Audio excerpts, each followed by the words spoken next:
Congratulations to the class of 2020. Today we celebrate your achievement, and I'm very proud and so congratulations to the class of 2020. Today we celebrate your achievement, and I'm very proud and so happy that Snapchat asked me to be a commencement speaker. I prepared as usual a great speech, but Snapchat warned me that my 30-minute motivational speech would be way too long. I mean, apparently, despite your success, if I go on too long with my motivational speech and talk about the various different important points like having a vision, or thinking big, ignoring the naysayers, and working your ass off and giving something back to the community, and on and on and on, they think that you will be switching over and watch videos of people putting Mentos into Coca-Cola. Well, if that's the case, then I take my speech and I just tear it up right in front of you, and there it goes. But I'm not going to stand here and you about this being a fantastic time to graduate. I mean, just recently, I participated in my son Christopher's graduation from the University of Michigan over Zoom. And I know that virtual graduations aren't the celebration that you envisioned. But the world is in a crisis. This coronavirus is unbelievable. But no matter how much damage this coronavirus does around the globe, let me be clear. Coronavirus can't erase your success. No way. But life is messier than an Instagram feed. That's clear. I can promise you this virus won't be the last obstacle that you face. But it can help you prepare for the next one. That's what life is all about. Is overcoming obstacles. You see, throughout the whole life, you will see obstacles being thrown in front of you like that. I mean, let me just tell you a brief story about the biggest obstacle that I faced just 2 years ago, literally 4 months before shooting Terminator 6 Dark Fate. I got a physical. I went to the doctor and he checked me up. That's what you always do before you start a movie. The doctor said you're in great health, but I would recommend that you go and replace your valve, your heart valve. It's leaking blood. So I said, well, I'm not going to have open heart surgery now 4 months before shooting Terminator. Are you crazy? I was just in the middle of working out really with heavy weights and everything, getting ready, doing my stunt training and everything. I'm not going to go now and have open heart surgery. And he says, no, the technology has changed. This is not anymore open heart surgery. This is a non-invasive surgery, but it goes through your artery on the bottom, go up to your heart, replace the valve, and the next day you go home. And then a week later you can continue with your regular training. And then I remembered that a friend of mine, a 90-year-old producer, had that procedure done just recently. And I said to him, wait a minute, 2 days after the procedure he was there at a meeting in the studio in Hollywood, and he looked fantastic. So I said, okay, I do it. So after I woke up from that surgery, I woke up 16 hours later instead of 4 hours. And there was a tube sticking out of my mouth. And then a doctor moved forward and he took the tube and ripped it out of my throat. And I was coughing violently, and he said, just keep coughing, he says. And then let us tell you what happened.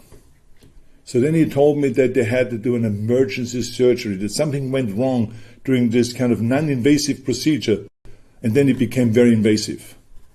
They said that they broke through the heart wall and there was internal bleeding, and I could have died if they didn't open up my sternum and then do open heart surgery. So imagine, a day before I was in the hospital, I was training really hard for Terminator 6, and now all of a sudden he's telling me that they were saving my life. And then he goes on and he says, you're not out of the woods yet. There's another danger. There's still patients in our heart unit here that after heart surgery pass away, die not because of the heart surgery, but because of the lung. They get pneumonia. So we are really worried about you getting pneumonia. He says the only way you can really protect yourself is to do breathing exercises. Here's a plastic tube. Breathe into that all the time throughout the whole day, and then start walking. Get up and walk around with the walker. Now, all of a sudden, I had to go and make myself get out of the bed and start walking with that walker. I did the first 10 steps like an old man. It was unbelievable, but I tell you one thing. My usual principles worked. Because I was visualizing right away that I'm going to be on the date, August 1st, I will be on a set and I will be shooting Terminator. And I will be doing my fight scenes and everything that it requires. That's what I was shooting for. So I started declaring little victories. After I did the first 500 steps with the walker, I declared victory. After I had an appetite again to eat normal, I declared victory. Then I was discharged to go home out of the hospital finally, and finally I could train again with the light weights. Then I had to train with heavier weights. But you know something? I always had a very clear vision of me being on that set of Terminator on August 1st, exactly the day when I was supposed to be there. A very clear vision, and I concentrated on that vision, and everything that I did, my walking and my breathing exercises and the weightlifting and everything like this, was going towards that vision to make that a reality. So, sure enough, comes August 1st, I'm there in Budapest on a set of Terminator 6 and battling it out with the new Terminator, the more sophisticated Terminator, the Rev 9. We had the fight scene, kicking each other and punching each other and rolling around and falling down the steps and on and on and on. It was the most wild kind of a fight scene than you can imagine. We did this for 2 days. The director, Tim Miller, came up to me after these 2 days and said to me, he says, Arnold, you're a machine. I said, no, I'm just back. Now, the reason why I'm telling you all this is because no matter how successful you are, life will throw obstacles in your path. Like it was with my heart surgery, or like with your graduation now. But if you have a very clear vision, like I talked about earlier, of exactly what you want to do and who do you want to be, you can go and find a way around all of those obstacles. And because I had a very clear vision, I was able to find a way around and to get right there and to do my movie. You see, the reason why I'm talking about the vision is because one time I gave a graduation speech. I remember it very clearly. The next day, I was celebrating with the students. And I was asking them, I said, what do you want to do now? You have this degree. What do you want to do with this degree? And they said to me, well, if I'm lucky, I maybe get a job. And they were all over the place with what they said, but they didn't have a very clear vision. As a matter of fact, one guy looked at me like a deer in a headlight, like, didn't even know what to say when I asked him about his vision, where he wanted to go. So I'm concerned that young people today don't have a clear vision.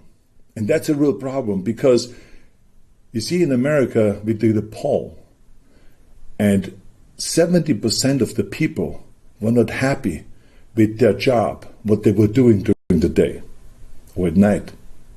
Now think about that. 70% of the people are not happy with their work. Every day they go to work, they're not happy. That is a terrible statistic. I don't want you to be part of that statistic. This is why it is so important to have a vision. If you know your vision, your working will be fun.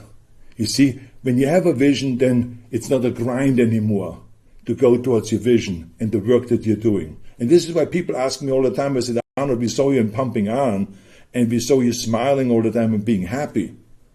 And the other guys all had kind of serious faces and looked very intense. And I said to them, that was because I was happy to work out.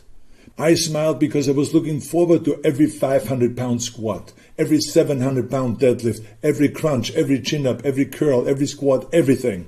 Because every rep brought me closer to my vision. Every weight that I lifted brought me one step closer to that vision of becoming the Mr. Universe, the greatest bodybuilder of all time. If you only remember one thing today, it is you must have a very clear vision. You must develop that very clear vision. Ask yourself, who do you want to be? Not what, but who. You see, a disaster can change what you are. It can steal jobs and force you inside. But it is who you are that rises in the face of adversity. The Marcus Aurelius, who was the great emperor in the Gladiator movie and is one of the greatest minds among the Roman emperors, he said, what stands in the way becomes the way. Now what does that mean? That means that a life will be always about obstacles in front of you. And it is the way to overcome those obstacles. There's nothing unusual. That's the way it is. So when you know your vision, every setback, every stepping stone, every struggle, all resistance builds your inner strength, builds your character, makes you strong as a person. You see, your mind is no different than your body. I mean, I could be doing curls like this with no weights all day long, nothing would happen to my arm. But as soon as I put a weight into my hand and there is a resistance, now the bicep will respond and it will grow. It will get bigger, it will pump up, and the arms will get stronger. The same is true with the mind. Embrace the climb towards your vision, and not just the selfie that you take at the top, because the climb is what makes you grow and build who you want to be. You can ask any mountain climber that has climbed Mount Everest. They would tell you that it was the climb up to the top, to the peak. That was the learning experience. That was the thing that they will remember, not just standing up there on top at that peak and doing their selfie and take the photograph and then have to turn around again right away so they make it down before it gets dark. It's the climb. And think back over the last 4 years. I mean, the struggle that you went through to get this degree now. The all-nighters before the test. The essays that required 2 pots of coffee. The study groups that you put together, and you came together to study together and struggle together. Those are the things that you will remember. Not just this degree. You are celebrating the journey today. Not just a piece of paper that you hang on the wall. This is nothing. I mean, we all have those pieces of papers. But, I mean, let's be honest. This celebration, by the way, is not the end. Yes, it is the end of this particular chapter, but it is the beginning of your next climb. It is time to celebrate now, be in the moment, enjoy it, go all out. Yes, of course. But tomorrow, when this is all over, it is time to start developing your vision, and it's time to start climbing towards that vision. Thank you very much, all of you, for listening. God bless America, and God bless all of you around the globe. Hasta la vista. How did it go? Arnold, you're not wearing pants. We're still rolling. Yeah, my calves look okay, so don't worry about my pants now.